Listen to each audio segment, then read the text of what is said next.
तो आज की वीडियो में हम देखेंगे कि फंक्शन क्या होता है। फंक्शन, अगर आपने set, ordered pair, Cartesian product और रिलेशन, ये 3-4 चीज़ें अच्छे से पढ़ रखी हैं तो फंक्शन समझने में आपको ज़्यादा दिक्कत नहीं आएगी। ये इजी होता है, इसमें ज़्यादा कुछ नहीं होता है, ये एक प्रकार से रिलेशन ही होता है। चलिए फंक्शन देखते हैं होता क्या है। तो पहले इसकी अगर हम डेफिनेशन की बात करें तो a function is a special case of relation. Function is a special case of relation where every element of first set domain has one and only one output in second set, जिसे domain बोला जाता है। For example,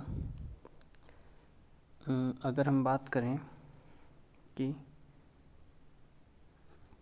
y is equal to X square, Y is equal to X square, अगर हम इसे graph में plot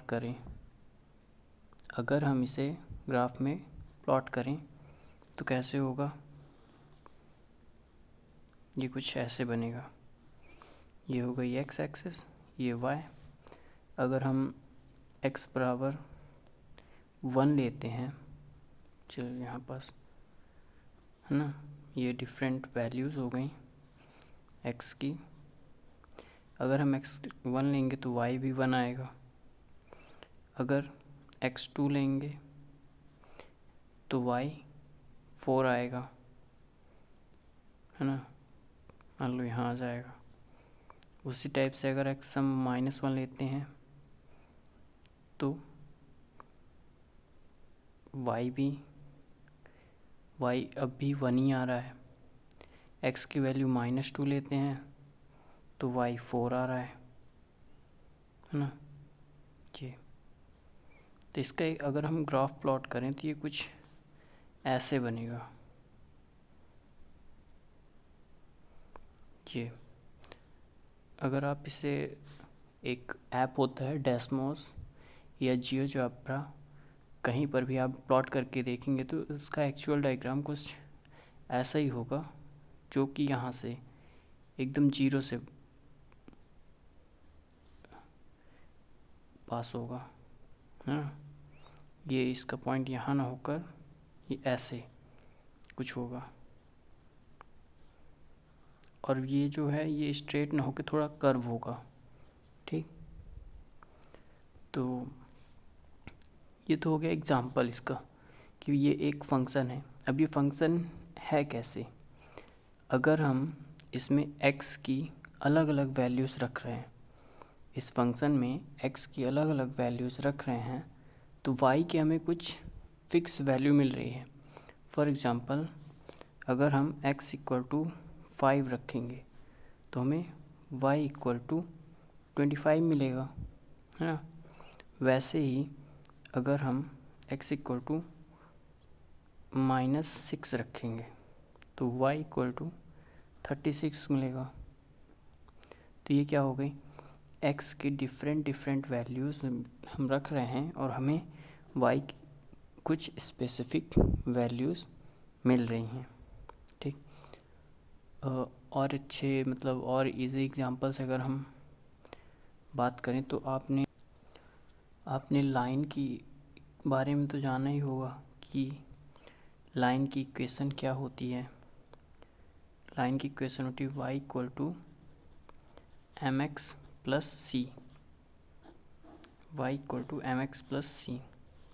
वहीं अगर हम c को हटा दें तो y equal to mx, y equal to mx centre से पास होने वाली लाइंस की इक्वेशन होती है। ये हमारा ग्राफ हो गया, और इसके सेंटर से, ये सेंटर है ना, तो इसके सेंटर से पास होने वाली जितनी भी लाइन है उन सब की इक्वेशन कैसी होगी? इस फॉर्म में होगी, ठीक। तो ये भी एक प्रकार से क्या है? फंक्शन ही तो है। ये भी एक प्रकार से फंक्शन ही तो है। मीन्स और सिंपली अगर हम बात करें तो फंक्शन एक मशीन के टाइप में काम करता है। फॉर एग्ज़ाम्पल ये एक मशीन है ना, यहाँ पास कुछ तो प्रोसेस होगी जो कि मशीन्स लगी होंगी जो कुछ ना कुछ प्रोसेस करेंगी और यहाँ से हमें आउटपुट मिलेगा। यहाँ से हम इसमें इनपुट डालेंगे। मान लेते हैं ये फंक्शन जो है y is equal to X square है ना, ये जो मशीन इसमें लगी हुई है ये y equal to X square, या फिर y is equal to X plus 3 है। और सिंपली इसको अगर हम समझें तो अगर हम यहाँ से x की या y की कुछ भी वैल्यू पुट करते हैं, y की कोई भी वैल्यू इसमें डालते हैं, तब क्या होगा। लेट सपोज यहाँ से x जाता है और इधर से y की वैल्यू आउटपुट में मिलती है। आउटपुट क्यों बोलते हैं, क्योंकि आफ्टर प्रोसेस ये हमें मिलती है, इसलिए इसे आउटपुट वैल्यू बोलेंगे। और ये प्रोसेस के लिए जाती है, इसलिए इसे इनपुट वैल्यू बोलेंगे, है ना।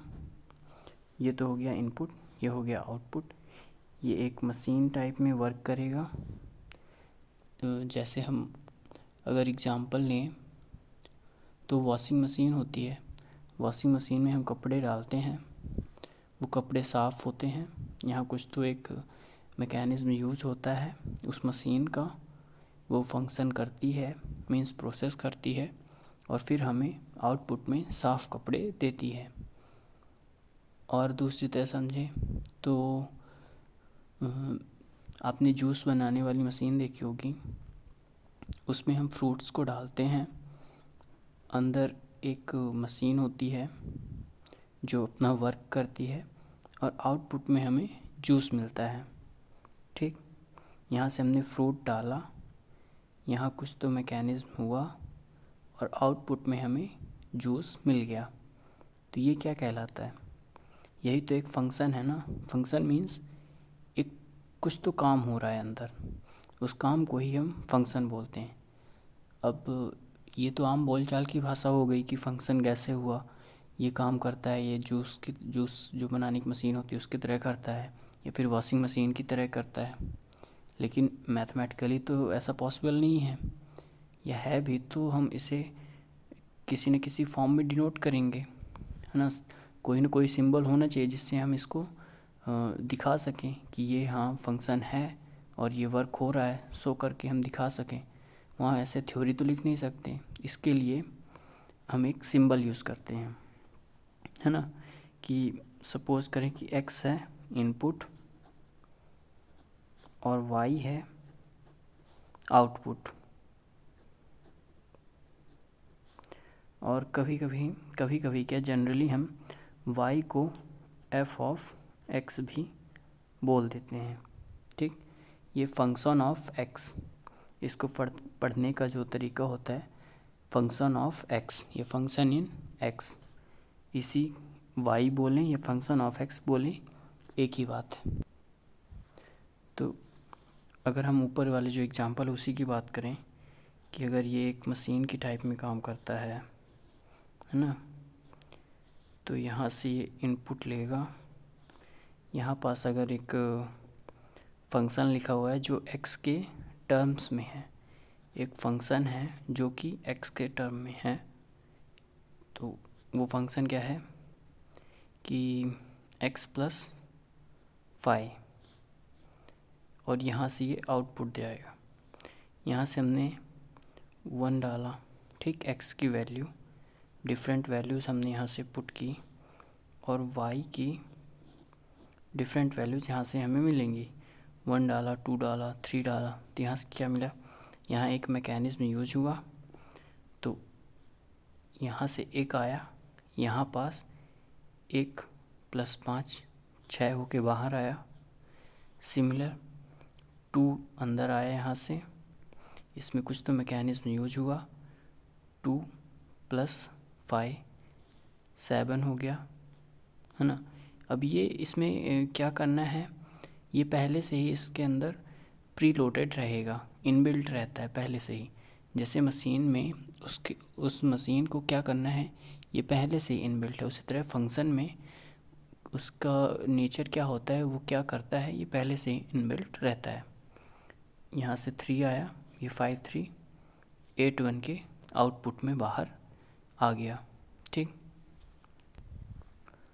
अब ये जो x की वैल्यूज़ हम इस फंक्शन को या इस मशीन को दे रहे हैं, इस 1 2 3 ये जो इनपुट में हम दे रहे हैं, तो इनपुट वैल्यूज़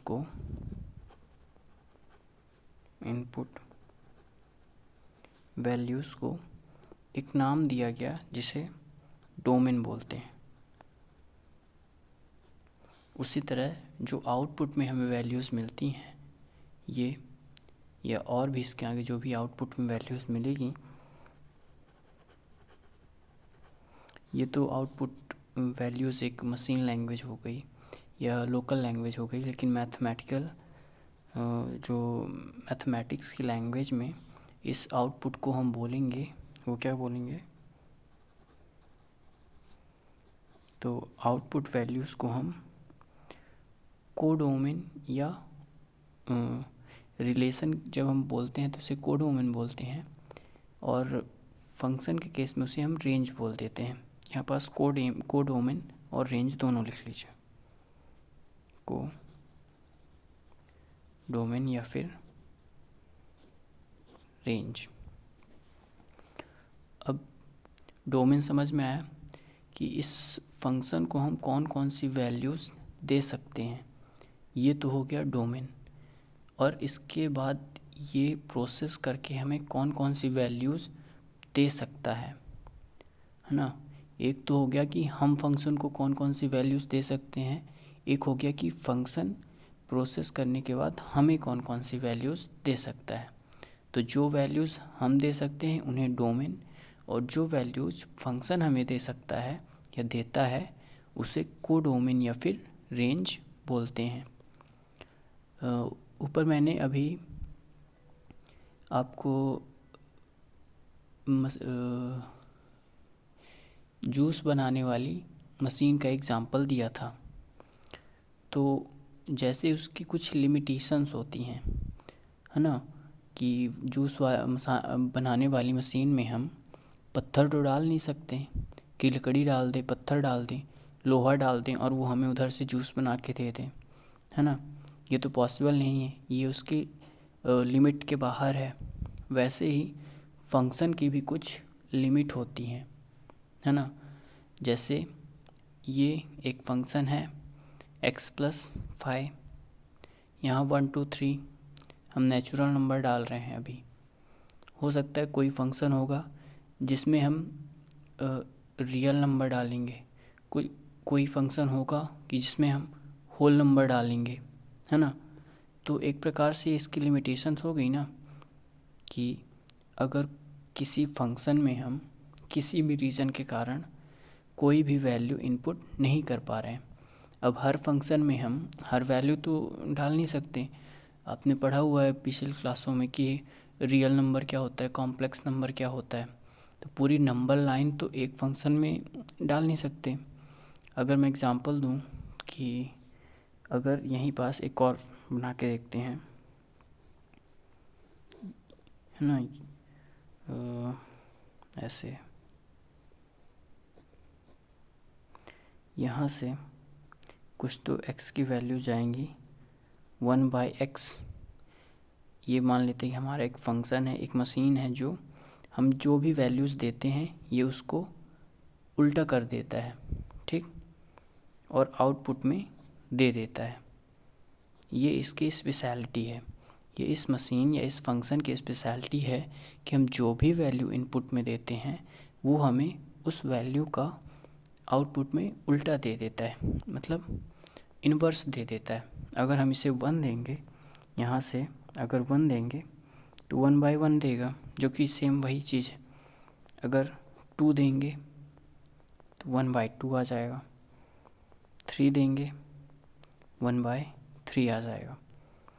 और भी कोई वैल्यू हम दे के देख सकते हैं, लेकिन अगर हम इसे 0 दें, है ना, इनपुट में इस फंक्शन को या इस मशीन को अगर 0 दें तो ये 1/0 दे देगा। लेकिन क्या ऐसा पॉसिबल है 1/0? नहीं, ये पॉसिबल नहीं है। क्यों? क्योंकि मैथ में हम लोग जो पढ़ते हैं 1/0 मतलब डिफाइन ही नहीं है ना, अनडिफाइन है। कई लोग इसे इनफाइनाइट बोल देते हैं, लेकिन वो नहीं बोलना चाहिए, ये नॉट डिफाइन। ठीक, तो 1/0 तो डिफाइन ही नहीं है, तो ये फंक्शन हमें नहीं दे सकता है। ये इसकी लिमिटेशन हो गई, ये इसकी एक प्रकार से बोले तो कमी हो गई, है ना। जैसे जूस बनाने वाली मशीन की कमी थी कि वो पत्थर को जूस नहीं बना सकती, वो लकड़ी को जूस नहीं बना सकती, वैसे इस फंक्शन की एक कमी है कि ये जीरो का इन्वर्स फाइंड नहीं कर सकता। हम इस मशीन की हेल्प से बाकी सब हर नंबर का इन्वर्स फाइंड कर सकते हैं, लेकिन 0 का इन्वर्स फाइंड नहीं कर सकते हैं। ठीक, तो आई थिंक ये समझ में आ गया होगा कि जो वैल्यू हम दे सकते हैं इनपुट में किसी फंक्शन को, है ना, इसे अगर हम रिप्रेजेंट करें तो f(x) रिप्रेजेंट कर सकते हैं, या फिर इसी को y भी बोल सकते हैं। ठीक, ये बोल सकते क्या, बोलते ही हैं, f(x) पढ़ते हैं इसे और इसे y से डिनोट कर देते हैं। अब इतनी बात तो समझ में आ गई होगी कि ये इनपुट हो गया, ये जितनी वैल्यू इनपुट हो गई ये आउटपुट हो गई, और ये जो जीरो वाला केस है, सिंस हम 0 इस फंक्शन को नहीं दे सकते, तो ये एक ड्रॉबैक हो गया इस फंक्शन का कि ये इसके अंदर एक कमी है, ये इसको सॉल्व नहीं कर सकता है। इस चीज़ को ही हम क्या बोलते हैं, फंक्शन की लिमिटेशन बोलते हैं। इसीलिए जैसे हर मशीन का काम फिक्स होता है कि जूस बनाने वाली मशीन केवल फ्रूट्स का ही जूस बना सकती है, कपड़े धोने वाली मशीन केवल कपड़े धो सकती है, उसके अंदर हम फल सब्जी डाल के नहीं धोते हैं, उसके अंदर हम खाना नहीं पका सकते हैं। ये एक लिमिटेशंस हो गई, है ना। यह एक स्पेसिफिक काम हो गया कि कोई मशीन है वो कोई स्पेसिफिक काम ही कर सकती है। इस चीज़ को डोमेन बोलते हैं, स्पेसिफिक जो वो स्पेसिफिक काम कर सकती है। जैसे कपड़े धोने वाली मशीन थी तो उसमें हम कोई भी कपड़ा डाल सकते हैं, शर्ट डाल सकते हैं, पैंट डाल सकते हैं, और जितने टाइप के हम कपड़े पहनते या यूज़ करते हैं उन सबको डाल के साफ़ किया जा सकता है।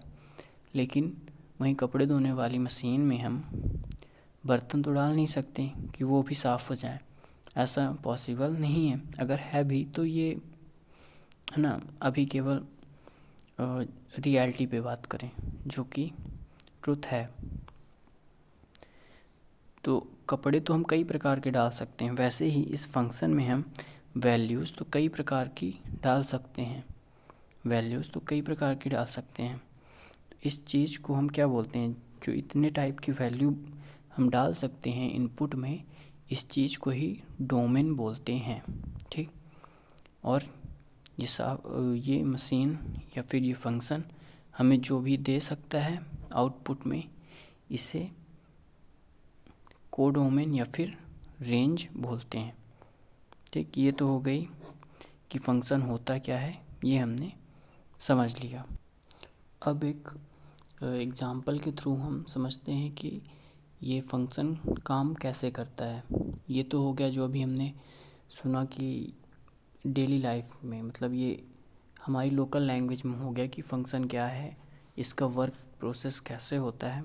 अब इसे समझते हैं कि मैथमेटिकली इसे कैसे बोलते हैं। तो ठीक, ये हो गया इनपुट में मान लो -2 -1 0 1 2, ये इनपुट हो गया। आउटपुट में हमें क्या मिलता है, मान लो 0 मिलता है, 1 मिलता है, 2 मिलता है, 3 मिलता है और 4 मिलता है। फंक्शन क्या यहाँ पास क्या है, फंक्शन बोले या फिर y बोले, बात एक ही है। y को ही f(x) से डिनोट किया जाता है। और अगर हम यहाँ पास फंक्शन की बात करें तो फंक्शन मान लेते हैं कि वो है हमारा एक्स स्क्वायर, ठीक, जो अभी हमने पीछे बात किया था। तो यहाँ पास एक मशीन है ना, इनपुट में, जिसमें हम -2 डालेंगे और -2 अंदर जाके मशीन के अंदर जाएगा और उसका स्क्वायर हो जाएगा, ठीक। और फिर आउटपुट में हमें इनमें से कोई वैल्यू मिल जाएगी। तो -2 का फंक्शन के अंदर स्क्वायर हुआ, हमें क्या मिला, 4 मिला। चलो इसको -2 को 4 से कनेक्ट कर दिए। फिर 1 गया इसके अंदर, फंक्शन के अंदर गया, इसका स्क्वायर हुआ, हमें क्या मिला, 1 मिला। ये तो सीधे ये। फिर 0 हमने इस फंक्शन को दिया इनपुट में, इसके अंदर गया, प्रोसेस हुआ, इसका स्क्वायर बना, क्या मिला, 0 का स्क्वायर 0, ये हो गया। फिर क्या गया, 1 गया, इसके अंदर गया इनपुट में, फंक्शन होके मीन्स प्रोसेस होके स्क्वायर हुआ, 1 का स्क्वायर 1, ये मिल गया, ठीक।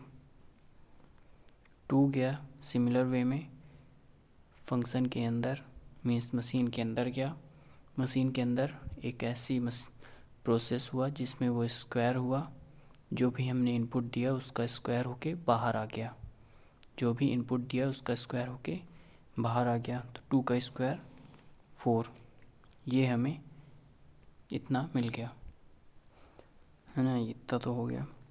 इसे बोलते क्या हैं, इसे इनपुट बोलते हैं। इसे क्या बोलेंगे, ये तो हो गया इनपुट, ये क्या कहलाएंगे, ये आउटपुट कहलाएंगे।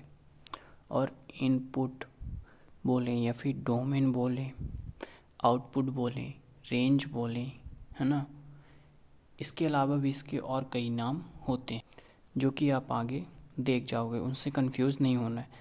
उन नाम को एक बार पढ़ लेना है तो वो समझ में आ जाएंगे, है ना। जैसे इसे प्री इमेज भी बोलते हैं, इसे इमेज बोलते हैं, ऐसे ही और भी कई इंग्लिश के वर्ड यूज़ किए जाते हैं। तो हम मेन इसे इनपुट या फिर डोमेन मेनली यूज़ करते हैं, आउटपुट या फिर कोडोमेन या रेंज बोलते हैं, है ना। तो मान लेते हैं कि ये हमारा एक सेट है ना, इसे नाम दे देते हैं ए। एक दूसरा सेट है जिसे हम बोलेंगे बी, ठीक। तो सेट ए क्या है, डोमेन है। सेट बी क्या है, को डोमेन है। ओके। अब यहाँ पास अगर हम नोटिस करें कि इसके तो सारे एलिमेंट्स में एरो जा रहा है, मीन्स इनपुट में तो हम हर चीज़ इसमें दे सकते हैं इस फंक्शन को, है ना। ऐसी कोई लिमिटेशंस नहीं है कि हम कोई वैल्यू इसको दे नहीं सकते। हम जितनी भी वैल्यूज़ जानते हैं, फिर चाहे वो नेचुरल हो, होल नंबर हो, या फिर इधर इंटीजर हो, रियल हो, इमेजिनरी हो, जितने भी नंबर्स हम जानते हैं उन सारे नंबर्स को हम इसमें इस फंक्शन को इनपुट में दे सकते हैं, है ना। इनपुट में इस फंक्शन को देने से ये फंक्शन हमें कुछ न कुछ आउटपुट में दे देगा। अगर हम 0 दें तो हमें 0 मिलेगा, 1 दे तो 1, 2 दे तो 2, -2 दे तो 4, हाँ 2 दे तो 4। तो इधर साइड हम देखिए कि जो सेट ए है इसके सारे जितने भी एलिमेंट्स हैं उन सारे एलिमेंट्स का, है ना, सेट बी में एक रिलेशन देखने को मिल रहा है। लेकिन वहीं सेट बी की अगर हम बात करें तो 2 और 3 ये दोनों ऐसे एलिमेंट हैं जिनका किसी भी सेट ए के एलिमेंट के साथ रिलेशन नहीं बना हुआ है। ठीक, मैंने पहले ही बताया कि फंक्शन एक स्पेशल टाइप का रिलेशन होता है। तो यहाँ सेट ए के हर एलिमेंट का इस फंक्शन के थ्रू एक रिलेशन बन जाता है सेट बी के साथ। लेकिन सेट बी के हर एलिमेंट का रिलेशन सेट ए के वैल्यूज़ के साथ या एलिमेंट्स के साथ नहीं बन पा रहा है। तो इस चीज़ को जैसे ये पूरा सेट बी हो गया, इस पूरे सेट बी को हम कोडोमेन बोलते हैं। लेकिन इस सेट बी के कितने एलिमेंट्स का रिलेशन बना है, मतलब ये कितने एलिमेंट्स के साथ, सेट ए के कितने एलिमेंट्स के साथ किसी न किसी वे में कनेक्ट है, किसी न किसी वे में कनेक्ट है, तो उन एलिमेंट्स का एक अलग सेट बनाते हैं। तो सेट बी के कितने ऐसे एलिमेंट हैं जिनका सेट ए के एलिमेंट्स के साथ कनेक्शन है, उसका एक अलग सेट बनाते हैं। ठीक, लेट की मान ली उसे हम आर से डिनोट करते हैं। तो आर में क्या क्या आएगा, 0 है, 1 है ना, 2 नहीं है और 4 है, 0 1 4। तो इस चीज़ को ही रेंज बोलते हैं, इस चीज़ को रेंज बोलते हैं। मतलब सेट बी के ऐसे कितने एलिमेंट हैं जिनका कनेक्शन है, इस चीज़ को रेंज बोलते हैं। और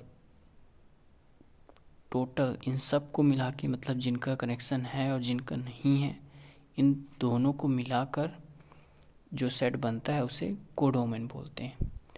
और सेट ए के हमने पहले ही डेफिनेशन में पढ़ा कि जो फंक्शन की डेफिनेशन होती है कि every element of first set has one and only one output, है ना।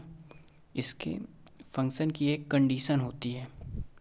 कंडीशन ये है कि ए सेट का कोई भी एलिमेंट खाली नहीं होना चाहिए, मतलब ए सेट के हर एलिमेंट का कनेक्शन होना चाहिए। अब वो ज़रूरी नहीं है कि अलग अलग के साथ हो, 2 वैल्यूज़ का कनेक्शन एक के साथ भी हो सकता है।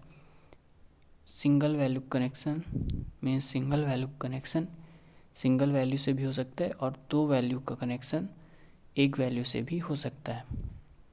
लेकिन फर्स्ट कंडीशन ये है कि इसका कोई भी एलिमेंट ऐसा ना हो जिसका कनेक्शन ना हो। और सेकंड कंडीशन ये है कि ऐसा ना हो कि एक ही एलिमेंट के 2 कनेक्शन हों। हाँ, इधर साइड सेट बी के एक एलिमेंट के 2 कनेक्शन हो सकते हैं, लेकिन सेट ए के 2 एलिमेंट्स का सेट बी के 2 एलिमेंट्स के, है ना, 2 एलिमेंट्स के सेम कनेक्शन नहीं हो सकते हैं। मीन्स पहला तो ये कि सेट ए का कोई भी एलिमेंट ऐसा खाली नहीं होना चाहिए जिसका कनेक्शन ना हो। दूसरा कि 2 एलिमेंट्स का कि एक एलिमेंट के 2 कनेक्शन हो, ये नहीं होता। कि जैसे ये 2 जो है ये 4 से भी कनेक्टेड है और टू टू से या किसी और वैल्यू से कनेक्ट हो, ऐसा नहीं होता है। वो केवल और केवल ओनली वन आउटपुट होना चाहिए। मीन्स एवरी एलिमेंट का, फर्स्ट तो ये है कि एवरी एलिमेंट का आउटपुट हो, सेकंड कि एवरी एलिमेंट का यूनिक आउटपुट होना चाहिए। ऐसा ना हो कि सिमिलर आउटपुट हो जाए, है ना। सिमिलर तो नहीं, ये बोलेंगे कि ऐसा ना हो कि एक वैल्यू के दो आउटपुट हो। मीन्स फर्स्ट तो ये है कि आउटपुट होना चाहिए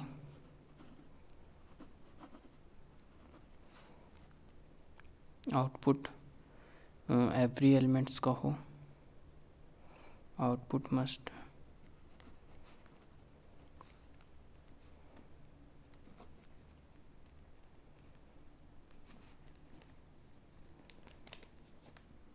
एवरी एलिमेंट का हो। सेकेंड कि एक एलिमेंट के दो कनेक्शन नहीं होने चाहिए। मीन्स यूनिक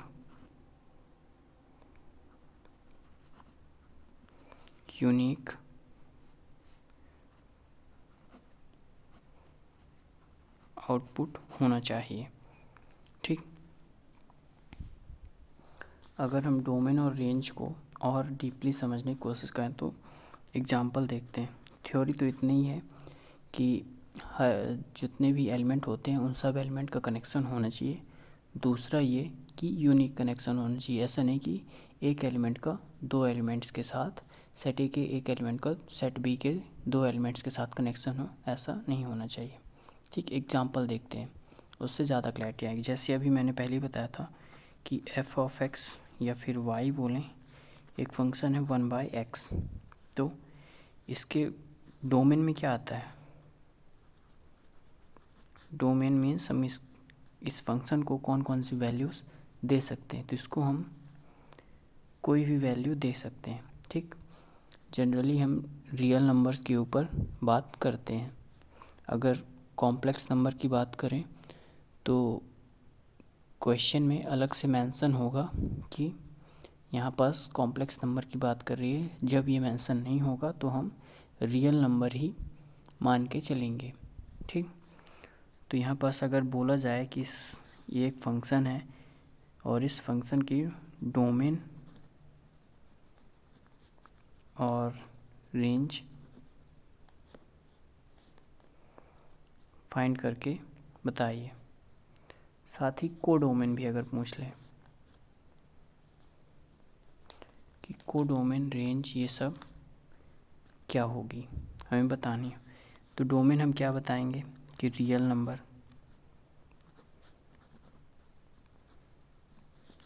लेकिन इसमें हम x की वैल्यू 0 नहीं डाल सकते हैं। रियल नंबर एक्सेप्ट या रियल नंबर एक्सेप्ट 0, एक्सेप्ट 0। ठीक, और रेंज की या फिर कोडोमेन की पहली बात करें तो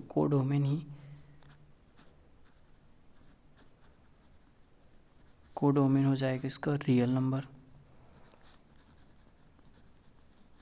है ना। बस ये उसे पलट देगा। अगर 1/5 डालेंगे तो 1/5 कर देगा। 1/5 डालेंगे, अगर हम x की वैल्यू 1/5 डालेंगे तो ये फिर से 5 कर देगा, है ना।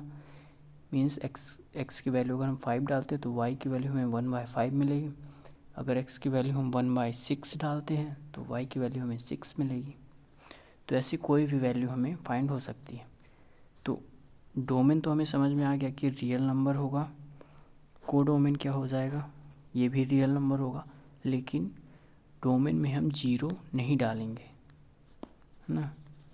0 नहीं डालेंगे, क्यों? क्योंकि ये इसे 0 डालने के कारण नॉट डिफाइन हो जाता है या फिर अनडिफाइन हो जाता है। तो ये तो हो गया इसका डोमेन, कोडोमेन। अब आती है रेंज। किसकी रेंज क्या है? तो हम इसको सिंपली देख सकते हैं कि ये हमें कोई भी वैल्यू दे सकता है लेकिन ज़ीरो नहीं दे सकता है। मीन्स y की वैल्यू हमें ज़ीरो नहीं मिल सकती, भले ही हम x की वैल्यू कुछ भी डाल लें, x की वैल्यू हम कुछ भी डाल लें लेकिन y की वैल्यू हमें ज़ीरो नहीं मिलेगी। मीन्स इसका जो रेंज हो गया वो क्या हो गया, real number minus zero, real number minus zero. अब ये तो हो गई थ्योरेटिकली हमने लिख लिया है। इस चीज़ को मैथमेटिकली कैसे रिप्रेजेंट करेंगे, तो रियल नंबर को हम कैपिटल R से डिनोट करते हैं। तो ऐसे करली ब्रैकेट रियल नंबर है ना माइनस ज़ीरो करली ब्रैकेट, ये हो गया मैथमेटिकल फॉर्म ऑफ इसका और इसका। मैथमेटिकली हम इस चीज़ को ऐसे बोलेंगे, या फिर ऐसे भी बोल सकते हैं कि माइनस इनफाइनाइट से plus infinite minus zero, zero नहीं होगा।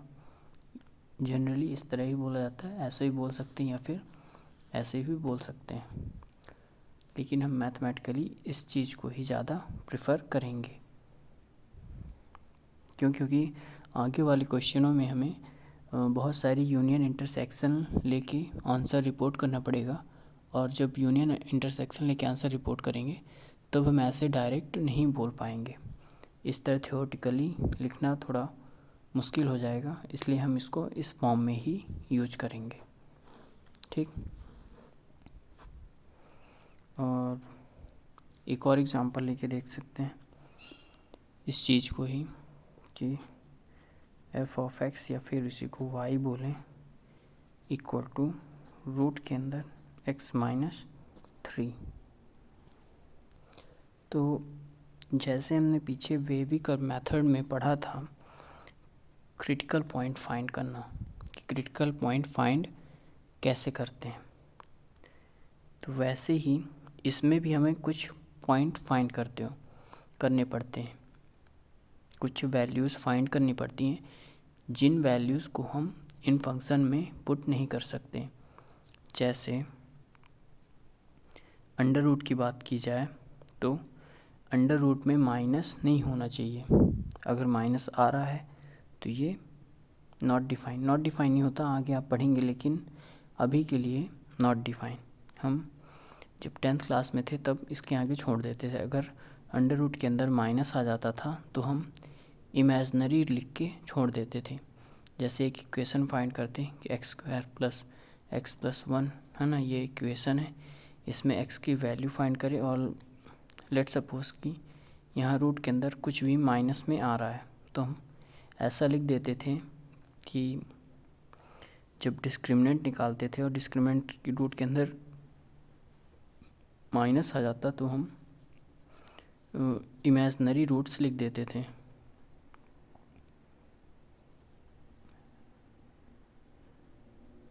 है ना, इमेजनरी रूट्स आते थे तो हम इमेजनरी रूट्स लिख के क्वेश्चन वहीं पास छोड़ देते थे, ख़त्म कर देते थे। वैसे ही अगर यहाँ पास x की वैल्यू हम -1 ले लें, -2 ले लें, -3 ले लें, -4 ले लें, मीन्स माइनस में अगर हम x की वैल्यूज़ ले रहे हैं है ना, या फिर +1 ले लें, 2 ले लें, तो ये क्या हो जाएगा, अगर x की वैल्यू हम 2 रखेंगे तो इसके अंदर तो -1 आ जाएगा। अगर लेट x की वैल्यू हम 2 पुट करते हैं यहाँ पास, तो रूट के अंदर क्या आ जाएगा, y की वैल्यू हमें रूट के अंदर -1 मिल जाएगी।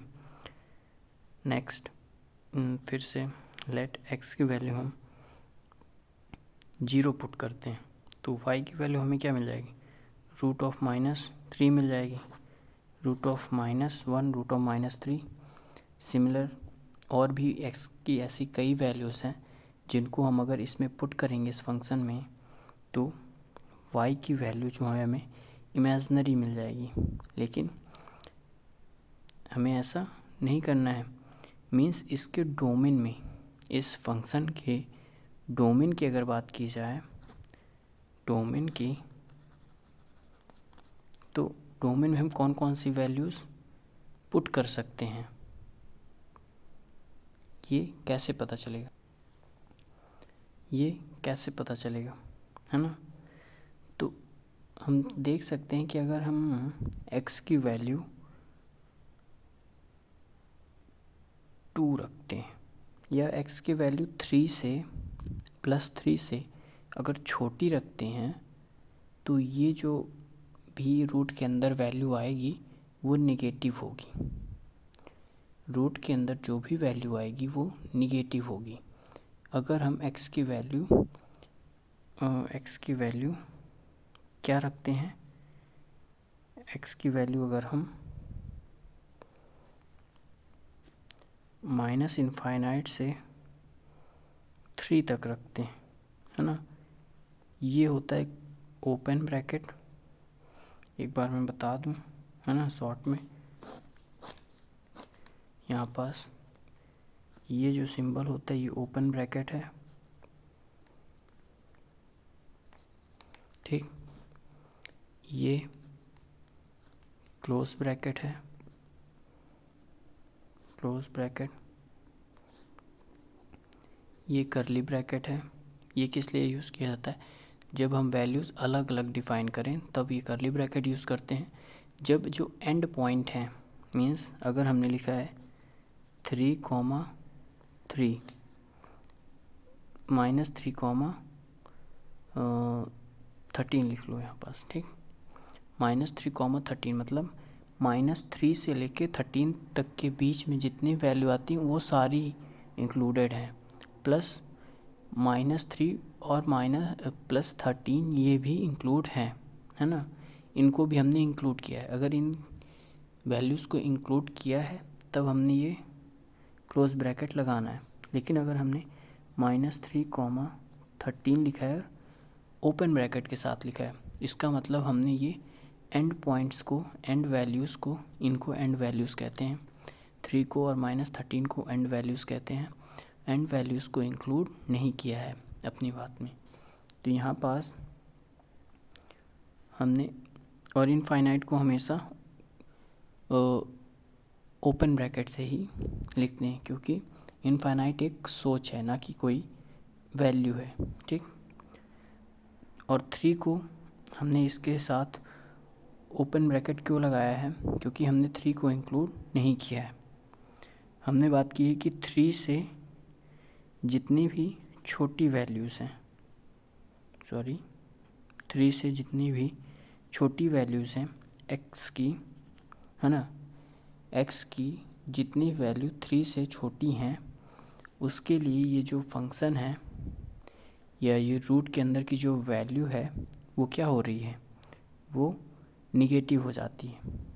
मीन्स इसके डोमेन में हम रियल नंबर तो लिखेंगे, इसके डोमेन में रियल नंबर तो लिखेंगे, लेकिन उन रियल नंबर्स में कौन से नंबर नहीं होंगे, उस रियल नंबर में हम -∞ से 3, है ना, +3 इंक्लूड नहीं करेंगे। -∞ से +3 इंक्लूड नहीं करेंगे। मीन्स इसके डोमेन में ऐसी वैल्यूज़ आएंगी जो -∞ से 3 के बीच के अलावा हों, इनके अलावा हों। इसी चीज़ को हम एक और तरीके से लिख सकते हैं कि जो वैल्यूज़ हैं डोमेन में, जो वैल्यूज़ आएंगी वो 3 से, है ना, 3 को यहाँ इंक्लूड करना है, 3 से +∞ की बीच की होंगी। मीन्स ये इसका डोमेन हो गया, है ना। वहीं रेंज की बात की जाए तो रेंज अभी छोड़िए, अभी आप केवल डोमेन देखिए कि डोमेन कैसे निकालते हैं। नेक्स्ट वीडियो में हम देखेंगे कि रेंज वगैरह क्या होती हैं और इसके बारे में डिटेल में बात करेंगे।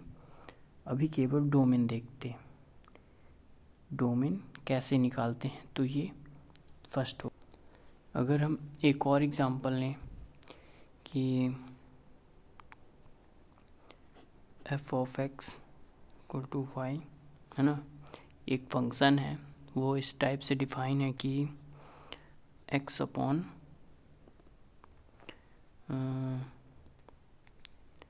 9 + x है। अब x अपॉन 9 + x हमें इस फंक्शन का डोमेन निकालना है। तो डोमेन कैसे निकलेगा? डोमेन मीन्स कि इसमें हम कौन कौन सी वैल्यूज़ दे सकते हैं और कौन कौन सी वैल्यूज़ नहीं दे सकते, ये हमें पता करना है। तो ऊपर वाले फंक्शन की अगर हम सेपरेटली बात करें तो x को, अगर कोई एक फंक्शन होता ऐसा कि f(x) है = x है, तो इसको हम कोई भी रियल नंबर दे सकते हैं, है ना। मैंने पहले ही बताया कि हम हमेशा रियल टू रियल बात करेंगे। फंक्शन जो होगा वो रियल टू रियल डिफ़ाइन होगा। जब तक सेपरेटली बोला ना जाए कि ये फंक्शन कॉम्प्लेक्स नंबर या किसी भी और नंबर में डिफ़ाइन है, तब तक ये रियल टू रियल ही रहेगा। हो सकता है नेचुरल टू नेचुरल हो, कोई ऐसा फंक्शन जो natural number two natural number define हो, लेकिन यहाँ पास ये रियल टू रियल ही रहेगा जब तक अलग से कुछ बोला ना जाए। तो x को हम कोई भी रियल नंबर दे सकते हैं, कोई दिक्कत नहीं आएगी। मीन्स इसके डोमेन में पूरा रियल नंबर आ जाएगा, रेंज में पूरा रियल नंबर आ जाएगा, है ना। वहीं इसकी बात करें तो ऊपर तो ठीक है, लेकिन नीचे अगर हम -9 दे दें, x की वैल्यू -9 दे दें, तब क्या होगा? ये पूरा फंक्शन लेट x = 9 -9, तो y = -9/9 + -9 मीन्स -9/9 -9 जो कि 0 हो जाएगा। और -9/0 ये तो डिफ़ाइन ही नहीं है। मीन्स अगर हम x की वैल्यू -9 पुट करते हैं, x की वैल्यू -9 पुट करते हैं, तो ये फंक्शन नॉट डिफ़ाइन हो जाएगा। और नॉट डिफ़ाइन हो जाएगा इट मीन्स कि जो -9 है ये इसके डोमेन में नहीं आता है। अगर कोई फंक्शन किन्हीं भी वैल्यूज़ पे, है ना, डोमेन मीन्स अगर, है ना, कोई फंक्शन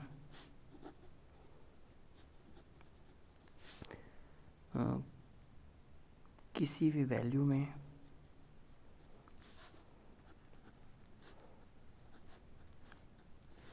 किसी भी वैल्यू पर नॉट डिफ़ाइन, अनडिफ़ाइन हो जाता है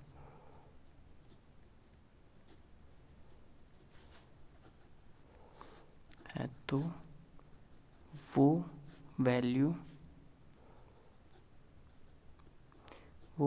या फिर वैल्यूज़ यहाँ पास, है ना, वैल्यू या फिर वैल्यूज़ डोमेन में नहीं आती हैं। ठीक, ये नोट टाइप में आप लिख सकते हैं कि डोमेन में कौन सी वैल्यू नहीं आती है। तो वो वैल्यू नहीं आती जिन वैल्यूज़ को फंक्शन में अगर हम इनपुट में दें तो फंक्शन नॉट डिफ़ाइन या अनडिफ़ाइन हो जाता है। उन वैल्यूज़ को हम डोमेन में काउंट नहीं करते। तो वैसे ही अगर हम यहाँ पास 9 इनपुट में दे रहे हैं तो ये फंक्शन इस चीज़ को डिफ़ाइन नहीं कर पा रहा। इट मीन्स -9 जो है ये इसके डोमेन में नहीं आता है। तो अगर हम इसका डोमेन लिखें, है ना, डोमेन ऑफ f(x), इस फंक्शन का अगर हम डोमेन लिखें तो डोमेन क्या हो जाएगा? Real number. डोमेन तो रियल नंबर आएगा, लेकिन उसमें 9 इंक्लूड नहीं होगा, -9 इंक्लूड नहीं होगा। ये माइनस साइन मीन्स कि रियल नंबर में हमने 9 को इंक्लूड नहीं, -9 को इंक्लूड नहीं किया है। ठीक, ये हो गया इसका डोमेन। तो आज के लिए बस इतना ही, और अगले वीडियो में हम देखेंगे कि डोमेन और रेंज, इन दोनों के बारे में देखेंगे। साथ ही साथ हम कुछ फंक्शन के टाइप भी देखेंगे, टाइप्स ऑफ फंक्शन भी देखेंगे।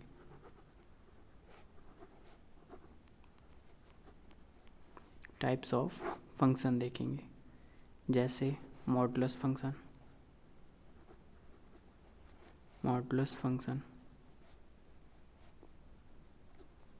है ना, और step up, step down function, और भी वैल्यू। मॉडुलस फंक्शन हो गया, फिर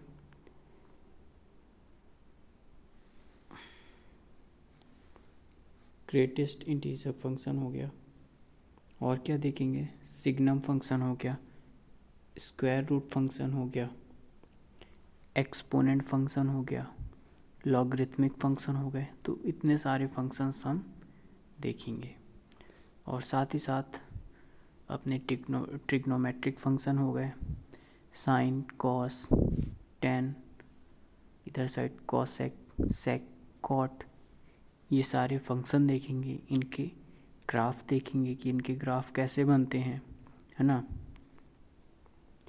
इनके रेंज देखेंगे क्या होती हैं, इनके डोमेन देखेंगे क्या होती हैं। लेकिन इन सब से पहले, मीन्स टाइप्स ऑफ फंक्शन के पहले, हम रेंज के बारे में भी थोड़ा देखेंगे कि ये रेंज क्या होती हैं, और कुछ इन फंक्शंस की रेंज आपको ध्यान में भी रखनी पड़ेगी कि मॉडुलस फंक्शन की डोमेन क्या होती है, रेंज क्या होती है, स्क्वायर रूट फंक्शन की डोमेन क्या होती है, रेंज क्या होती है, और साइन फंक्शन की, साइन, कॉसेक, ट्रिग्नोमेट्रिक, ये 6 ट्रिग्नोमेट्रिक फंक्शन हो गए, है ना। साइन हो गया, कॉस हो गया, टेन हो गया, इधर साइड कॉसेक हो गया, सेक हो गया, और कॉट हो गया। इन 6 के 6 फंक्शंस की डायग्राम, डोमेन, रेंज हम देखेंगे अच्छे से कि ये क्या होती हैं और कितनी होती हैं। ठीक, ये नेक्स्ट वीडियो में हम पढ़ेंगे। साथ ही रेंज और डोमेन के और भी क्वेश्चन समझेंगे कि डोमेन रेंज निकालने के कैसे हम फाइंड करते हैं, है ना। बस आज के लिए इतना ही।